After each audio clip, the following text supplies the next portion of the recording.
ಯಾರು? ಯಾರದು? ಯಾರದು? ಏನಾಯ್ತು? ಯಾರು?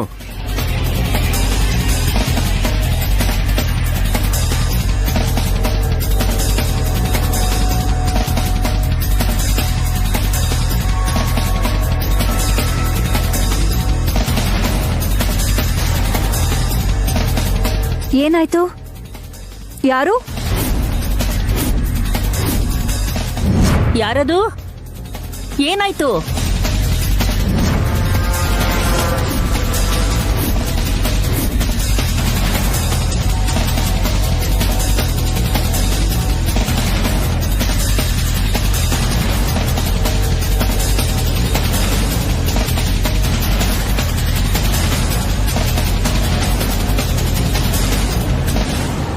ದೇವಾ, ಏನಾಯ್ತು? ನನಗೂ ಅದೇ ಅರ್ಥ ಆಗ್ತಾ ಇಲ್ಲ ಇಂದು.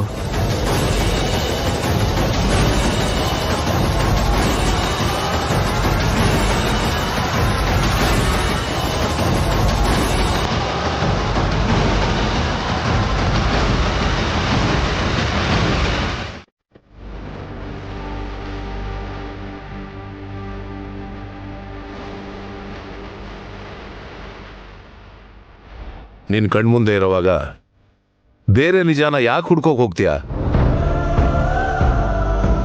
ಮುಸ್ಕು ಹಾಕೊಂಡು ಅವ್ರ ರೂಮಲ್ಲಿ ಹೋಗಿದ್ ನಾನೇ.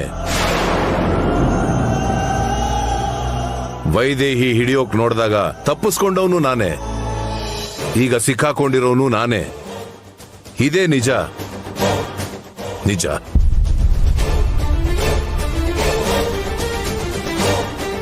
ಚಿಕ್ಕ ಮಾವ ಈ ಕೆಲಸ ಮಾಡಿದ್ದಾರೆ ಅಂದ್ರೆ ನನಗೆ ನಂಬಕ್ಕೆ ಆಗ್ತಿಲ್ಲ. ಯಾಕೋ ಇದು ನಿಜ ಅಲ್ಲ ಅನ್ನಿಸ್ತಿದೆ. ಯಾಕೋ ಇಂಥ ಕೆಲಸ ಮಾಡ್ದೆ? ಅವನೇನ್ ಅನ್ಯಾಯ ಮಾಡಿದ್ನೋ ನಿನಗೆ?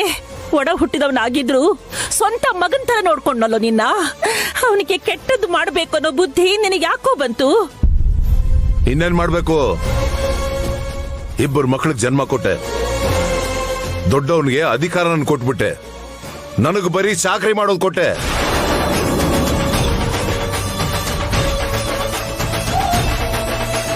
ಹೆಸರು, ಹುದ್ದೆ, ಪದವಿ ಎಲ್ಲ ಅಣ್ಣನಿಗೆ. ನಾನು ಕೈ ಕಟ್ಕೊಂಡು ಅವನ ಹಿಂದೆ ಕೆಲಸದ ತರ ತಿರುಗಬೇಕು. ಇಬ್ರು ನಿನ್ನ ಹೊಟ್ಟೆಯಲ್ಲೇ ಹುಟ್ಟಿದ್ದು. ಆದ್ರೂ ನನ್ಗೆ ಯಾಕೆ ಈ ಗತಿ? ಚಿಕ್ಕ ಮಗನಾಗ ಹುಟ್ಟೋದು ನನ್ ತಪ್ಪ. ಆಯ್ತು, ಈ ಚಾಕರಿ ನನ್ನಿಂದ ಮುಗಿಯುತ್ತೆ, ನನ್ನ ಮಗನಿಗೆ ಈ ಗತಿ ಬರಲ್ಲ ಅಂತ ಅನ್ಕೊಂಡ್ರೆ ಅವನಿಗೂ ನನ್ನ ಪರಿಸ್ಥಿತಿನೇ.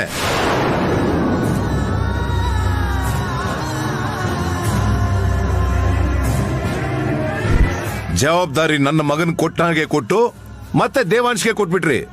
ಅದಕ್ಕೆ ಅಣ್ಣನೇ ಇಲ್ದೇರೋ ಹಾಗೆ ಮಾಡ್ಬೇಕು ಅನ್ಕೊಂಡೆ. ಆಮೇಲೆ ಈ ದೇವಾಂಶಿಂದ ಜವಾಬ್ದಾರಿ ನನ್ನ ಮಗನಿಗೆ ಬರಬೇಕು ಅಂತ ಪ್ಲಾನ್ ಮಾಡ್ಬೇಕು ಅನ್ಕೊಂಡೆ.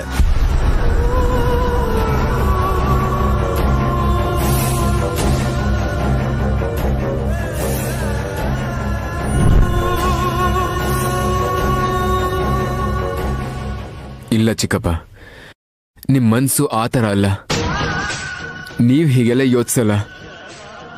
ನೀವು ಸುಳ್ಳು ಹೇಳ್ತಾ ಇದ್ರು ನಿಮ್ ಕಣ್ಣು ನಿಜ ಹೇಳ್ತಾ ಇದೆ. ನಿಜವಾಗ್ಲೂ ನೀವು ಈ ಆಸ್ತಿಗೋಸ್ಕರ ಆಸೆ ಪಡೋದಾದ್ರೆ ನಿಜವಾಗ್ಲೂ ವಾಲಿಗೆ ಪಟ್ಟಾಭಿಷೇಕ ನಡಿಬೇಕು ಅನ್ನೋದು ನಿಮ್ಮ ಆಸೆ ಆಗಿದ್ರೆ ಅದು ನಿಮ್ಗೆ ಸುಲಭವಾದ ಕೆಲಸ ಚಿಕ್ಕಪ್ಪ.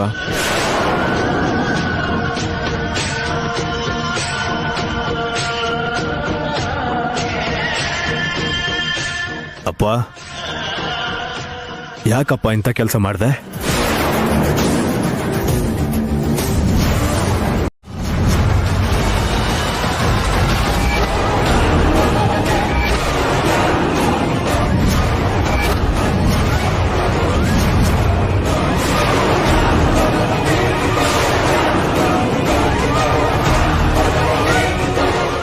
ಪಾಯ್ಸನ್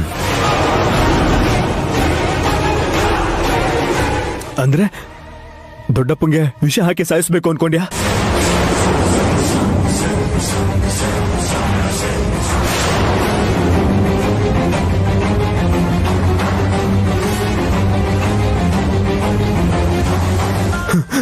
ನನ್ಗೆ ಇವಾಗ ಅರ್ಥ ಆಯ್ತು.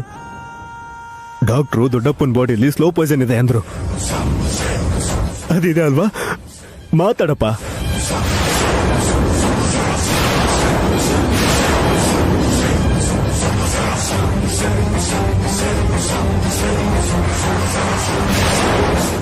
ಅಂದ್ರೆ ವೈದೇಹಿಗೆ ಬಂದಿದ್ದ ಅನುಮಾನ ನಿಜಾನೇ.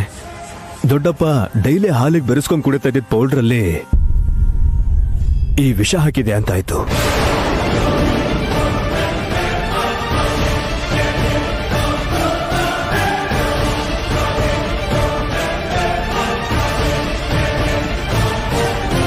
ದೊಡ್ಡಪ್ಪನ ಆ ಪರಿಸ್ಥಿತಿಯಲ್ಲಿ ನೋಡಿ ಎಲ್ರೂ ಗುಂಡ್ಗೆ ನಿಂತು ಹೋಗಿದೆ.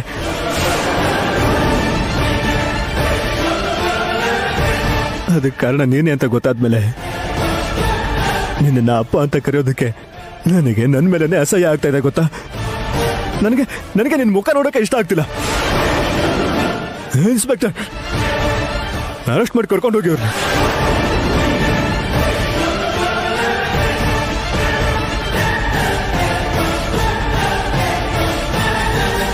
ಅಜ್ಜಿ, ನೀನು ಇವಾಗ ಏನು ಮಾತಾಡ್ಬೇಡ. ಪಾಪ ಏನ್ ಮಾಡಕ್ಕಾಗತ್ತೆ? ಇಂಥ ಮಗ ಇದ್ರೆ ನಿನಗೆ ಹುಟ್ಟಿದ್ದು ಒಬ್ಬನೇ ಮಗ, ಅದು ನಮ್ ದೊಡ್ಡಪ್ಪ ಮಾತ್ರ. ಕರ್ಕೊಂಡೋಗಿ ಸರ್, ಕರ್ಕೊಂಡೋಗಿ. ರಾಮಪ್ಪ, ಬೇಡಿ ಹಾಕಿ.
ಅಂದ್ರೆ ನೀನೆ ಅಂತ ಆಯ್ತು.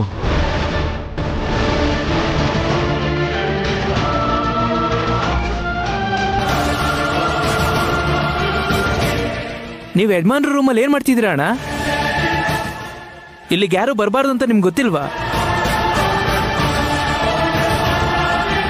ಏನು ಇಲ್ಲ ಬಿಡು, ಹಾಗೆ ಸುಮ್ಮನೆ ಬಂದೆ ಅಷ್ಟೇ.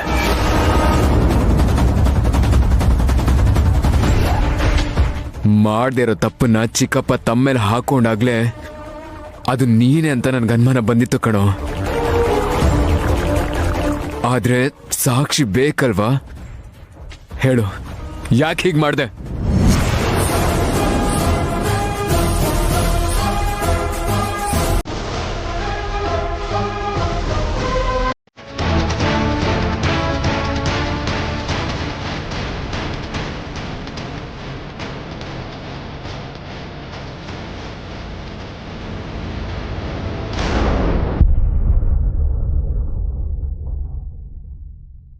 ಕ್ಷಮಿಸಿ ಅತ್ತಿಗೆವ್ರೆ, ಅಂತ ಕೆಟ್ಟ ಮಗನ ಹೆತ್ತು ಈ ಕುಟುಂಬಕ್ಕೆ ಮಾಡಬಾರ್ದು ಅನ್ಯಾಯ ಮಾಡ್ಬಿಟ್ಟೆ. ನೀನೇನ್ ಮಾಡಕ್ಕಾಗತ್ತೆ ದಯಾ? ಒಳ್ಳೆ ರೀತಿಲೇ ಬೆಳೆಸಿದ್ಯಾ, ಆದ್ರೆ ಅವನ್ ಬುದ್ಧಿ ಕಲ್ತಿಲ್ಲ. ಚಿಕ್ಕಪ್ಪ, ನೀವೆಂತವ್ರು ಅಂತ ನಮಗ್ ಗೊತ್ತು. ವಾಲಿ ತಪ್ಪು ಮಾಡಿರೋದ್ರಿಂದ ಶಿಕ್ಷೆ ಅನುಭವಿಸ್ತಾನೆ. ನೀವಿದ್ರ ಬಗ್ಗೆ ತಲೆ ಕೆಡಿಸ್ಕೋಬೇಡಿ. ಹೌದು ದಯಾ ಮಾವ, ಖಂಡಿತ ತಲೆ ಕೆಡಿಸ್ಕೋಬಾರ್ದು. ನಡ್ದಿದ್ದೇನೋ ನಡ್ದ್ ಹೋಯ್ತು, ಅದನ್ ಸರಿ ಮಾಡಕ್ಕಾಗಲ್ವಲ್ಲ. ಅದ್ರ ಬಗ್ಗೆ ಸುಮ್ನೆ ಯೋಚನೆ ಮಾಡೋದ್ರಿಂದ ಏನ್ ಪ್ರಯೋಜನ? ಮುಂದೆ ನಡೆಯೋದು ನಮ್ ಕೈಯಲ್ಲಿದೆ, ಅದ್ರ ಬಗ್ಗೆ ಯೋಚನೆ ಮಾಡೋಣ.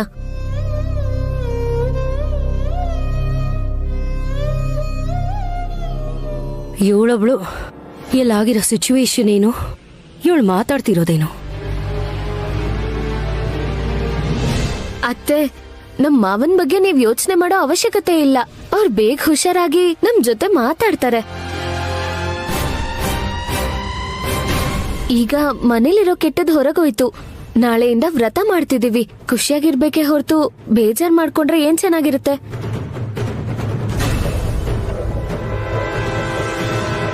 ಚಿಕ್ಕ ಹುಡುಗಿ ಆದ್ರೂ ಸರಿಯಾಗಿ ಹೇಳಿದೆ. ಬೆಳಿಗ್ಗೆ ವ್ರತ ಇದೆ, ಇನ್ಮೇಲೆ ಈ ಮನೇಲಿ ನೋವನ್ನದೇ ಇರಬಾರ್ದು. ಎಲ್ರೂ ಸಂತೋಷವಾಗಿರ್ಬೇಕು.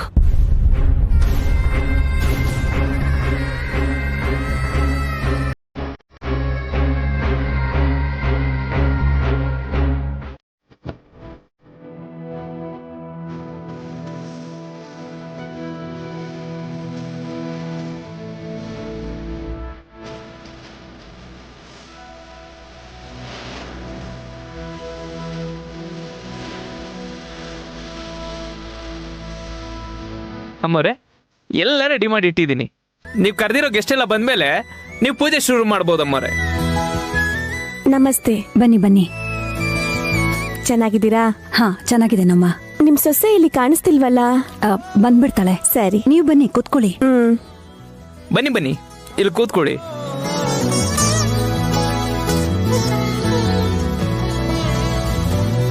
ಇಷ್ಟು ದಿನ ನನ್ ಕೈಲಿ ಏನೂ ಆಗಲ್ಲ, ಏನೂ ತಲೆ ಕೆಡಿಸ್ಕೊಳಲ್ಲ ಅಂತಿದ್ರಲ್ಲ, ಇವತ್ತಿಂದ ಕ್ಯಾರೆಕ್ಟರ್ ಪೂರ್ತಿ ಚೇಂಜ್ ಆಗ್ಬೇಕು. ಹೋರಾಟ ಪೂರ್ತಿ ನಮ್ದೇ ಆಗಿರ್ಬೇಕು. ಎಲ್ಲರ ದೃಷ್ಟಿ ನನ್ ಮೇಲೆ ಇರ್ಬೇಕು. ಆಗ ಮನೆಯವ್ರ ದೃಷ್ಟಿ ನನ್ ಮೇಲ್ ಬೀಳುತ್ತೆ. ಅವ್ರಿಗೆ ಇನ್ನೂ ಹತ್ರ ಆಗ್ತೀನಿ. ಅತ್ತೆ, ಅತ್ತೆ, ಎಲ್ಲ ಏರ್ಪಾಡು ಆಗಿದ್ಯಾ? ಇನ್ನೇನಾದ್ರೂ ಆಗ್ಬೇಕಾ? ಏನು ಅಗತ್ಯ ಇಲ್ಲಮ್ಮ, ಪೂಜೆ ಕೂತ್ಕೊಂಡ್ರೆ ಸಾಕು. ಅಯ್ಯೋ, ಇಷ್ಟ ಬೇಗ ನಾವ್ ಕೂತ್ಕೊಂಡ್ಬಿಟ್ರೆ ಹೇಗೆ? ಏನಾದ್ರೂ ಕೆಲ್ಸ ಇದ್ರೆ ಯಾರ್ ಮಾಡ್ತಾರೆ? ಬಂದವ್ರನ್ನ ವೆಲ್ಕಮ್ ಮಾಡ್ಬೇಕಲ್ವಾ? ಅಲ್ಲೋಡಿ, ಇನ್ನೂ ಹೇಳಿಲ್ಲ, ಚಿಕ್ಕಮ್ಮ ಬಂದ್ಬಿಟ್ರು. ಚಿಕ್ಕಮ್ಮ ಬನ್ನಿ, ಚಿಕ್ಕಮ್ಮ ಬನ್ನಿ. ಯಾಕೆಷ್ಟು ತಡವಾಗಿ ಬಂದ್ರಿ? ಶ್ರೀಯಾ, ನೀನೇನಾ? ಹಾ ಹೌದು, ನನ್ ಮದ್ವೆಗ್ ಬಂದಿದ್ರಿ. 2ನೇ ರೋ ಅಲ್ಲಿ ಕೂತಿದ್ರಿ, ನೀವೇ ಅಲ್ವಾ? ನನ್ಗೂ ನೆನ್ಪಿದೆ. ಬನ್ನಿ, ಒಳಗ್ ಬನ್ನಿ. ಹೇ ಐಶ್ವರ್ಯ, ಚೆನ್ನಾಗಿದ್ಯಾ? ಚೆನ್ನಾಗಿದ್ದೀನಿ. ಸರಿ, ಹೋಗ್ ಕೂತ್ಕೊ, ಮೊದ್ಲೇ ಲೇಟ್ ಆಯ್ತು. ಬಾ ರುಕ್ಮಿಣಿ. ದೊಡ್ಡ ಸೊಸೆಗೆ ಪಾಪ ಬೆನ್ನೋವಮ್ಮ. ಕೆಳಗ್ ಕೂತ್ರೆ ಏಳಕ್ ಕಷ್ಟ ಅಂತ ಡಾಕ್ಟ್ರು ಕೂತ್ಕೋಬೇಡ ಅಂತ ಹೇಳಿದ್ದಾರೆ. ಅದಕ್ಕೆ ನೋವಲ್ಲಿ ವೃಥ ಮಾಡಿ ಏನ್ ಪ್ರಯೋಜನ ಅಂತಿದ್ದಾಳೆ. ನನಗ್ಯಾಕೆ ಈ ವಯಸ್ಸಿನಲ್ಲಿ ಬೆನ್ನೋವು ಬರುತ್ತೆ ಮುದ್ಕಿ? ಒಳ್ಳೆ ಕೆಲಸ ಮಾಡಿದಿರಾ ಅತ್ತೆ. ಬೆನ್ನೋವಲ್ಲ, ಸೊಂಟ ಬಿದ್ದು ಹೋಗಿದೆ ಅಂತ ಹೇಳ್ಬೇಕಿತ್ತು. ನನ್ನ ಮಗನ ಬದಲಿಗೆ 7 ಕಾಲ್ ಬಿದ್ದು ಹೋಗಿದ್ರೆ ಚೆನ್ನಾಗಿರ್ತಿತ್ತು. ವೀಲ್ ಚೇರಲ್ಲಿ ಒಂದು ಮೂಲೆಯಲ್ಲಿ ಕೂತಿರ್ತಿದ್ಲು.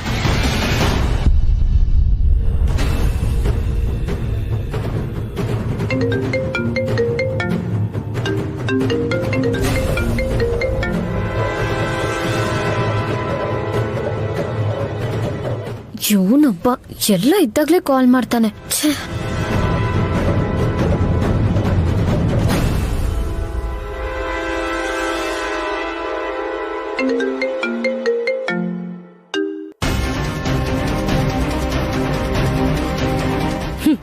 ಪಾಪ, ಯಾರೋ ಆಗ್ಲಿಂದ ಫೋನ್ ಮಾಡ್ತಿದ್ದಾರೆ. ಮಾತಾಡೋದ್ ಬಿಟ್ಟು ಯಾಕೆ ಕಟ್ ಮಾಡ್ತಿದ್ಯಾ ಶ್ರೀಯಾ? ಈಗ್ಲೇ ಮಾತಾಡೋಷ್ಟು ಮುಖ್ಯವಾದ ಕಾಲ್ ಏನಲ್ಲ ಬಿಡಿಯಕ್ಕ. ಯಾರಮ್ಮ? ಅದು ಅಮ್ಮ ಫೋನ್ ಮಾಡ್ತಿದಾರತ್ತೆ. ಮತ್ತೆ ಮಾತಾಡಲ್ಲ ಅಂತ ಯಾಕೆ ಹೇಳ್ತಿದ್ಯಾ? ಇಷ್ಟು ಸಲ ಮಾಡ್ತಾ ಇದ್ದಾರೆ ಅಂದ್ರೆ ಏನ್ ವಿಷಯನೋ ಏನೋ, ಮಾತಾಡು.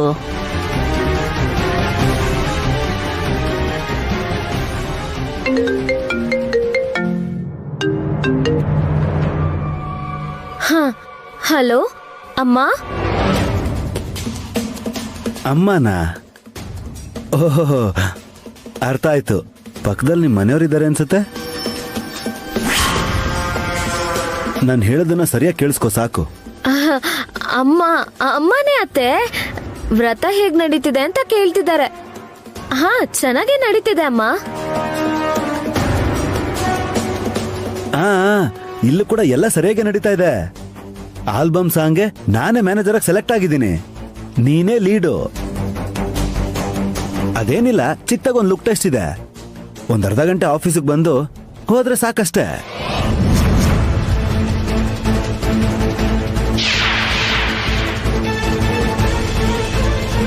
ಇಲ್ಲ, ಬರಕ್ಕಾಗಲ್ಲ. ಕಂದ, ಇನ್ನೂ ಅಲ್ಲೇನೋ ಮಾಡ್ತಿದ್ಯಾ? ಪೂಜೆ ಶುರುವಾಯ್ತು, ಬಾ.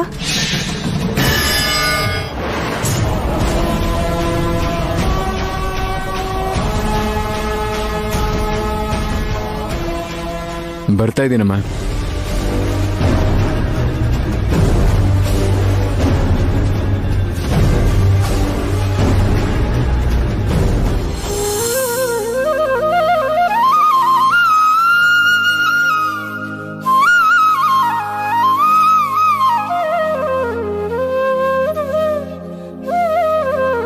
ಲಂಕೇಶ್ ನೋಡಿದ್ರೆ ಒಂದ್ ಅರ್ಧ ಗಂಟೆ ಬಂದ್ ಹೋಗು ಅಂತ ಹೇಳ್ತಿದ್ದಾನೆ.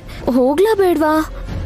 ಹೋದ್ರೂ ಸೆಲೆಕ್ಟ್ ಆಗ್ತೀನೋ ಇಲ್ವೋ, ಹಾಗಂತ ಹೋಗೋದ್ ಬಿಟ್ಬಿಟ್ರೆ ಇಷ್ಟ ದಿನದ ಕನ್ಸು ಹಾಳಾಗೋಗುತ್ತೆ. ಅರ್ಧ ಗಂಟೆ ಅಲ್ವಾ, ಹೋಗ್ ಬರೋಣ ಅನ್ಕೊಂಡ್ರೆ ಇಲ್ಲಿಂದ ಎದ್ದೇಳಕ್ಕೂ ಆಗದೆ ಇರೋ ಪರಿಸ್ಥಿತಿ. ಏನ್ ಮಾಡ್ಲಿ?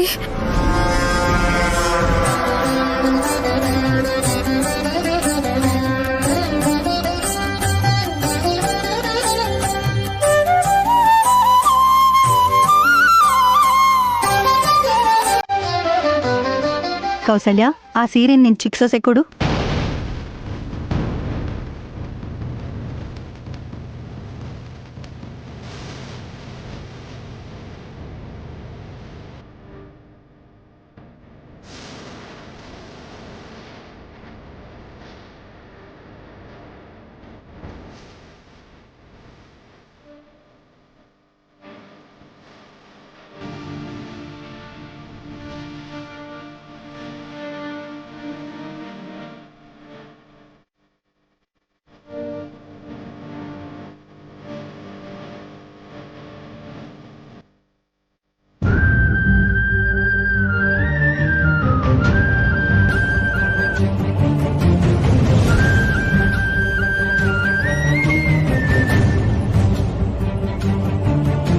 ಅಮ್ಮ ಶ್ರೀಯಾ, ದೇವಾಂಶ್ಗೆ ಸ್ವೀಟ್ ತಿನ್ಸಮ್ಮ.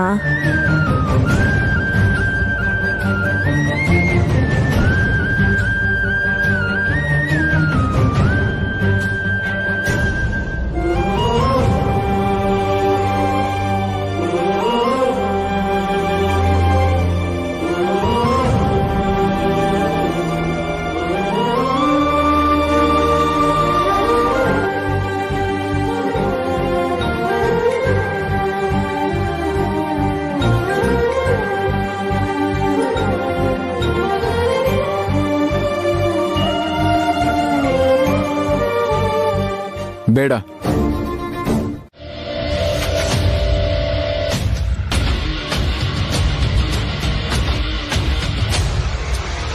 ಇದೇನ್ ದೇವಾಂಶ್, ವೈದೇಹಿ ಬರ್ಲಿಲ್ಲ ಅಂದ್ರೆ ನೀನ್ ವ್ರತಾನೇ ಮಾಡಲ್ಲ ಅನ್ನೋ ಹಾಗೆ ಮಾತಾಡ್ತಿದ್ಯಲ್ಲ?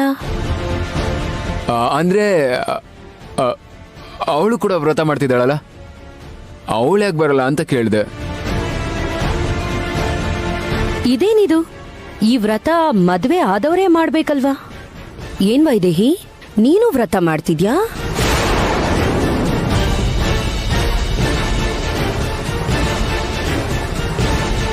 ಅಂದ್ರೆ ಅವನು ಗೊತ್ತಿಲ್ಲ ಅಲ್ವಾ? ವೈದೇಹಿನೂ ಕೂಡ ವ್ರತ ಮಾಡಿರ್ಬಹುದು ಅಂತ ಕೇಳ್ತಿದ್ದಾನೆ. ನನ್ಗೆ ಗೊತ್ತಿಲ್ಲ, ಎಲ್ಲ ಗೊತ್ತಮ್ಮ. ಮದ್ವೆ ಆದವ್ರೇ ಮಾಡ್ಬೇಕು ಅಂತ. ಮದ್ವೆ ಆದವ್ರೆಲ್ಲೇನ್ ಮಾಡಲ್ವಲ್ಲ, ಹಾಗೆ ಮದ್ವೆ ಆಗದೆ ಇರೋರು ಮಾಡ್ತಿದಾರೇನೋ ಅಂತ ಕೇಳಿದೆ ಅಷ್ಟೇ. ನಿನ್ನ ಬಗ್ಗೆನೇ ಹೇಳ್ತಾ ಇರೋದು.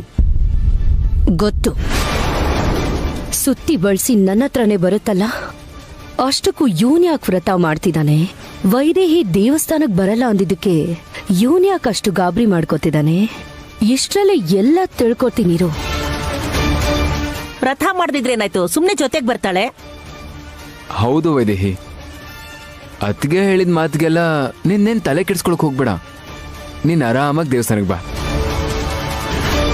ಇಲ್ಲ, ನಾನು ಬರ್ತಾ ಇಲ್ಲ. ನಾನು ಮನೇಲೇ ಇರ್ತೀನಿ. ಬೇಗ ಬಾಮ್ಮ, ಲೇಟ್ ಆಗ್ತಿದೆ. ಬರ್ತಿದ್ದೀನಿ ಅತ್ತೆ.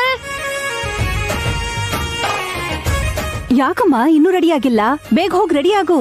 ಅತ್ತೆ, ನಾನು ದೇವಸ್ಥಾನಕ್ಕೆ ಬರ್ತಾ ಇಲ್ಲ.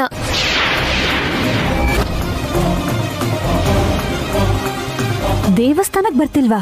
ಯಾಕೆ?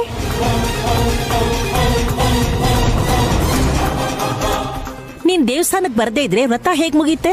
ಆಹಾ, ದೇವಸ್ಥಾನಕ್ಕೆ ಬರಲ್ಲ ಅನ್ಲಿಲ್ಲ ಅಜ್ಜಿ. ನಿಮ್ ಜೊತೆ ಬರಕ್ಕಾಗಲ್ಲ ಅಂತ ಹೇಳ್ದೆ. ಮೊದ್ಲು ನೀವ್ ಹೋಗಿ, ನಾನು ಆಮೇಲೆ ಬರ್ತೀನಿ. ಯಾಕಮ್ಮ, ಎಲ್ರೂ ಒಟ್ಟಿಗೆ ಹೋಗೋಣ. ಈಗ ನೀನಿಲ್ಲಿದ್ದು ಮಾಡ್ಬೇಕಾಗಿರೋ ಕೆಲ್ಸ ಏನಿದೆ? ಅತ್ತೆಯವ್ರ ಜೊತೆನೆ ಹೋಗು. ಇಲ್ಲೇನ್ ಕೆಲ್ಸ ಇಲ್ಲ ಅಕ್ಕ. ಎಲ್ಲರಿಗೂ ಹೊಸ ಬಟ್ಟೆ ಸಿಕ್ತು, ಅವ್ರಿಗ್ ಸಿಕ್ಕಿಲ್ವಲ್ಲ. ಅದಕ್ಕೇನೆ ಅರ್ಧ ಗಂಟೆ ಟೈಮ್ ಕೊಟ್ರೆ ಶಾಪ್ಗೆ ಹೋಗಿ ಶರ್ಟ್ ತಗೊಂಡು ಅಲ್ಲಿಂದ ದೇವಸ್ಥಾನಕ್ಕೆ ಬರ್ತೀನಿ.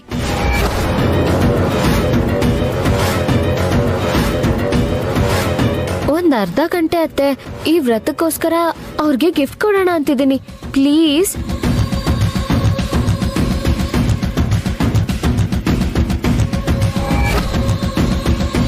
ಹೋಗ್ಬಾಮ್ಮ. ಇಷ್ಟು ಪ್ರೀತಿ ತೋರಿಸ್ತಾ ಇದೆ ಅಂತ ಗೊತ್ತಾದ್ರೆ ದೇವಾಂಶ್ಗೆ ಖುಷಿ ಆಗತ್ತೆ. ಹಾಗೆ ಸಂತೋಷದಲ್ಲಿ ತೇಲಾಡ್ತಾನೆ. ಹೌದು, ಅವನು ಸಂತೋಷವಾಗಿದ್ರೆ ಅಲ್ವಾ ನಮ್ಮೆಲ್ರಿಗೂ ಖುಷಿ ಆಗೋದು. ಸರಿ, ಬೇಗ ಹೋಗಿ ಬಂದ್ಬಿಡ್ರಮ್ಮ. ವೈದೇಹಿನ್ ಕೂಡ ಜೊತೆಲ್ ಕರ್ಕೊಂಡು ಹೋಗು. ಅಕ್ಕನೂ ಬರ್ತಾಳತ್ತೆ. ಅಕ್ಕ ಇಲ್ಲ ಅಂದ್ರೆ ಹೇಗೆ? ಏನೇನ್ ಅರ್ಥ ಮಾಡ್ಕೋಬೇಕು ನಾನು? ಈಗಾಗ್ಲೇ ನೀನ್ ಮಾಡಿರೋ ಕೆಲ್ಸಗಳಿಂದ ಎಷ್ಟು ತೊಂದರೆಗಳಾಗಿದೆ ಗೊತ್ತಾ? ಅಷ್ಟಕ್ಕೂ ಈಗ ಅಂತ ಮುಖ್ಯವಾಗಿರೋ ಕೆಲ್ಸ ಏನ್ ಹೇಳು? ಬೇಕು ಅಂದ್ರೆ ಅದೇನೋ ನಾನೇ ಮಾಡ್ತೀನಿ. ನೀನ್ ದೇವಸ್ಥಾನಕ್ಕೆ ಹೋಗು. ಅಯ್ಯೋ ಅಕ್ಕ, ನಿನ್ ಕೈಲಾಗಿದ್ರೆ ನಿನ್ಗೆ ಹೇಳ್ತಿದ್ನಲ್ಲ, ನಾನೇ ಹೋಗ್ಬೇಕು. ಏನು ಮತ್ತೆ ಆ ಲಂಕೇಶ್ ಏನಾದ್ರೂ ಫೋನ್ ಮಾಡಿದ್ನಾ?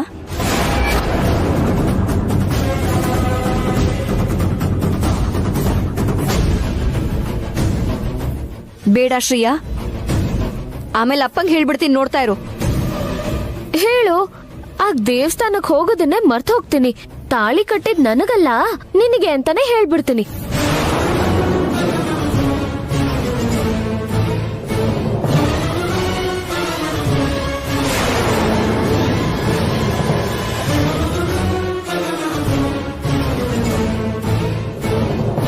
ಹುಚ್ಚ ಹಿಡ್ದಿದ್ಯಾ ನಿನ್ಗೆ? ಏನ್ ಮಾತಾಡ್ತಿದ್ಯಾ? ಮತ್ತಿನ್ನೇನಕ್ಕ, ದೇವಸ್ಥಾನಕ್ ಬರ್ತೀನಿ ಅನ್ನಲ್ಲ, ವ್ರತ ಮಾಡ್ತೀನಿ ಅನ್ನಲ್ಲ, ಯಾಕೆ ಸುಮ್ನೆ ಹಠ ಮಾಡ್ತಿದ್ಯಾ? ಅದ್ ಹಾಗಲ್ವೇ. ಮಾತಾಡಿದ್ ಸಾಕು. ಹೋಗ್ ಶರ್ಟ್ ತಗೊಂಬಾ, ನಾನ್ ಬರ್ತೀನಿ.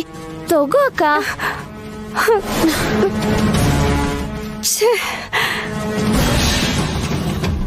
ಮತ್ತೆ ಏನ್ ಸಮಸ್ಯೆ ಆಗುತ್ತೋ ಏನೋ.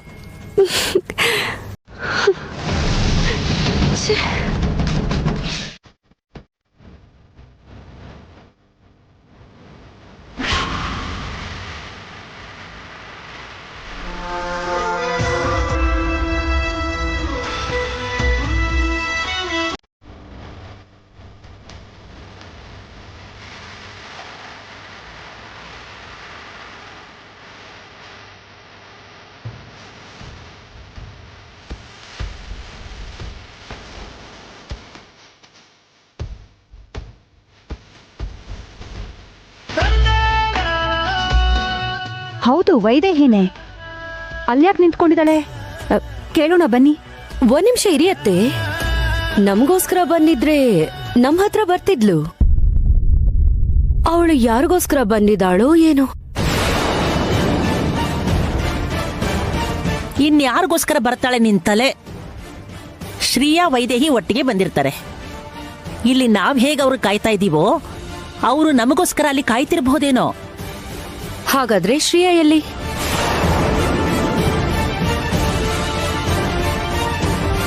ಪೂಜೆ ಮಾಡ್ಬೇಕಾಗಿರೋದು ದೇವಾಂಶ್ ಹೆಂಡ್ತಿ, ನಿಮ್ ಚಿಕ್ಕ ಸೊಸೆ. ಮತ್ತವಳ ಅಕ್ಕ ಬಂದಿದ್ದಾಳಲ್ಲ, ತಂಗಿ ಎಲ್ಲೋದ್ಲು?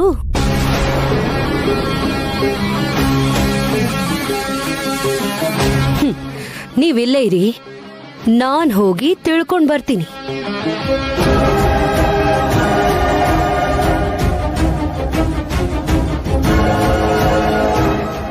ಇವಳು ಬದ್ಲಾಗಲ್ಲ. ಅವರಿಬ್ರು ಬಂದಿರ್ತಾರೆ, ನೀನ್ ಯೋಚಿಸ್ಬೇಡ.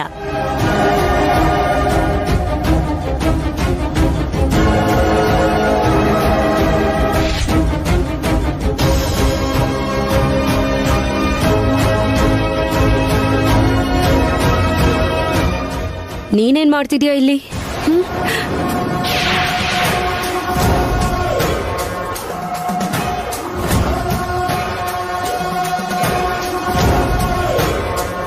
ಕೇಳ್ತಿರೋದು ನಿನ್ನನ್ನೇ. ನಿನ್ ತಂಗಿ ಎಲ್ಲಿ? ನಿನ್ ತಂಗಿ ಬದಲು ನೀನ್ ಪೂಜೆ ಮಾಡ್ಬೇಕು ಅಂತ ಬಂದ್ಯಾ? ಅಲ್ಲ, ನಿನ್ ತಂಗಿ ಗಂಡನ್ಗೋಸ್ಕರ ನೀನ್ ಯಾಕೆ ಪೂಜೆ ಮಾಡ್ಬೇಕು? ಯಾಕೇನು ಮಾತಾಡ್ತಿಲ್ಲ? ಅಲ್ಲಿ ನಿನ್ ತಂಗಿಗೋಸ್ಕರ ಎಲ್ರೂ ವೇಟ್ ಮಾಡ್ತಿದ್ದಾರೆ. ಶ್ರೀ ಗುರವೇ ನಮಃ. ಸರಸ್ವತಿ ನಮಸ್ತುಭ್ಯಂ ವರದೇ ಕಾಮರೂಪಿಣಿ. ವಿದ್ಯಾರಂಭಂ ಕರಿಷ್ಯಾಮಿ ಸಿದ್ಧಿರ್ಭವತು ಮೇ ಸದಾ. ಹಿರಣ್ಯವರ್ಣಾಂ ಹರಿಣೀಂ ಸುವರ್ಣರಜತಸ್ರಜಾಂ ಚಂದ್ರಾಂ ಹಿರಣ್ಮಯೀಂ ಲಕ್ಷ್ಮೀಂ ಜಾತ ವೇದೋ ಮಮಾವಹ ತಾಂ ಆವಹ ಜಾತ ವೇದೋ ಲಕ್ಷ್ಮೀಂ ಅನುಪಗಾಮಿನೀಂ ಯಸ್ಯಾಂ ಹಿರಣ್ಯಂ ವಿಂದೇಯಂ ಗಾಮಶ್ವಂ ಪುರುಷಾನಹಂ ಅಶ್ವಪೂರ್ವಾಮೃತಮ. ಇಲ್ಲಿ ನೋಡಮ್ಮ, ಈ ದಂಪತಿಗಳನ್ನ ನೀವ್ಯಾಕೆ ದೂರ ಮಾಡಬೇಕು ಅಂತಿದ್ರೋ ಗೊತ್ತಿಲ್ಲ, ಆದ್ರೆ ದಾಂಪತ್ಯ ಬಾಂಧವ್ಯನ ಈ ರೀತಿ ಬೇರ್ಪಡಿಸೋದು ಸರಿಯಲ್ಲ ತಾಯಿ. ಹೋಮ ಮಾಡೋದಕ್ಕಿಂತ ಮೊದಲು ಒಂದ್ಸರಿ ಯೋಚನೆ ಮಾಡಿ ನೋಡಮ್ಮ.